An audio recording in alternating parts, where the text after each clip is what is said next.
Today, I'm going to talk about why narcissists stare at other people when they're out in public with their family member or a friend or on a date. They do it because they're addicts. They're addicted to narcissistic supply, and they can't help themselves. They are always scanning their environment for bigger and better supply.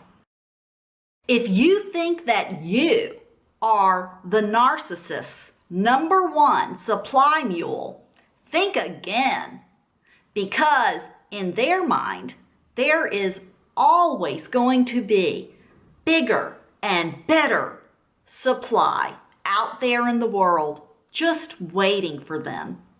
Their eyes are scanning the environment. That's a red flag. Stop staring at that person. They can't do it. I'm an addict. I'm addicted to narcissistic supply. I gotta get more.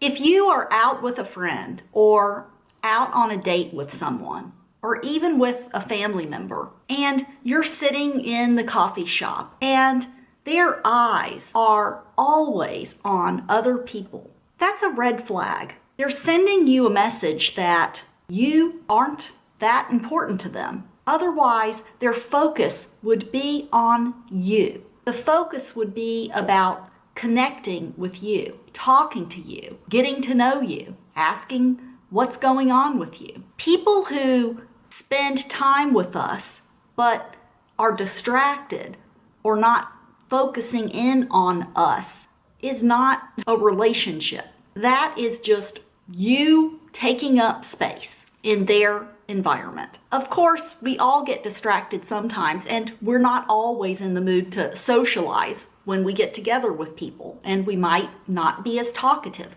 I'm talking about people who display this trait over extended periods of time. They ignore you, or when they do have a conversation with you, it's always about what's going on with them. If you bring up a new topic, they will immediately interrupt and somehow move the conversation back to something that relates to what's going on in their life. These are red flags. This becomes very problematic in love relationships, in dating situations, because it can really destroy a person's self-esteem when they're out on a date with their girlfriend or boyfriend and their date is constantly scanning the environment for other people, specifically attractive people. Now, don't get me wrong. If I'm sitting in a cafe with my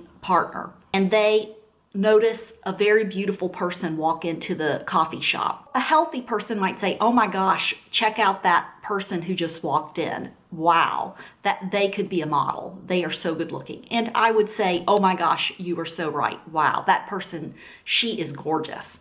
That's a normal reaction. We all notice good looking people.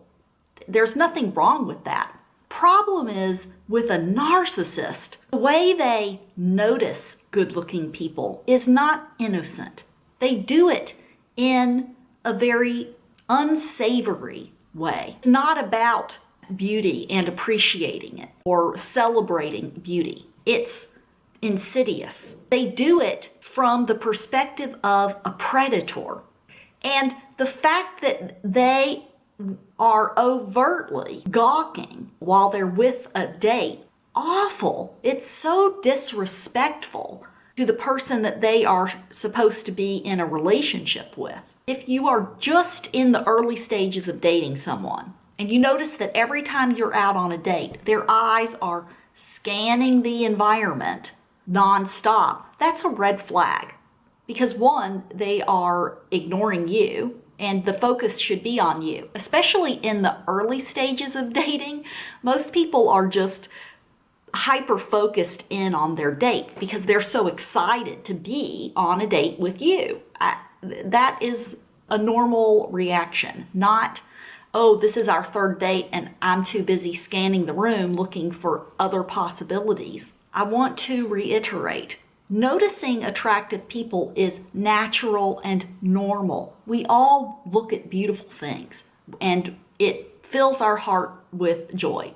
When we see beautiful people, we are just thinking, oh, how wonderful. And we will share that with the person that we're sitting with. The narcissist, they don't want to share the experience or the appreciation that, oh, someone beautiful just walked in the room. The way that they stare, it's icky. It gives you an icky feeling, and that's the difference. Don't confuse the two, because I have mentioned this before in a video, and there were a couple of people who were saying there's nothing wrong with looking at the opposite sex. And I agree, I do it too. We would be hard pressed to meet someone who doesn't notice attractive people. It's just normal. Narcissists do it in a way that is extremely hurtful and disrespectful to their partner. And the other thing that narcissists will do is, even when the partner tells them, hey, when we're in coffee shops together and you're staring at other people, it really hurts my feelings. Well, even when the target shares this information with the narcissist doesn't stop doing it. And that's another red flag, is that when someone we care about tells us that we have been hurting them in some way, well, we're horrified and we don't want to do that anymore. And we stop that behavior. But narcissists don't. They have no self-control, especially histrionic narcissists. They have zero self-control. And when they're out in public, they are scanning the environment for new targets 24/7. And you can see it in their facial expression, their body language. And even when you straight up say, stop staring at that person, they can't do it. It's like, I'm an addict, I'm addicted to narcissistic supply, I gotta get more. So if you are hanging out with a friend like that, or a family member, or you're dating someone like this, my advice is to spend less time with that person. In case you didn't get the punchline of the joke today, who is the narcissist's number one supply mule? Well, the answer is no one, because that bigger and better supply mule is always the big pork chop in the sky. It's a fantasy that the narcissist holds on to. It's a fantasy that the narcissist lives with. It fuels the narcissist's desire to continuously look, search, and hope for bigger and better supply. I want to send a big thank you to Brad, a commenter who introduced the term supply mule. It is such a funny and extremely descriptive term. Thanks, Brad. Happy New Year. As always, stay strong and get toxic people out of your life.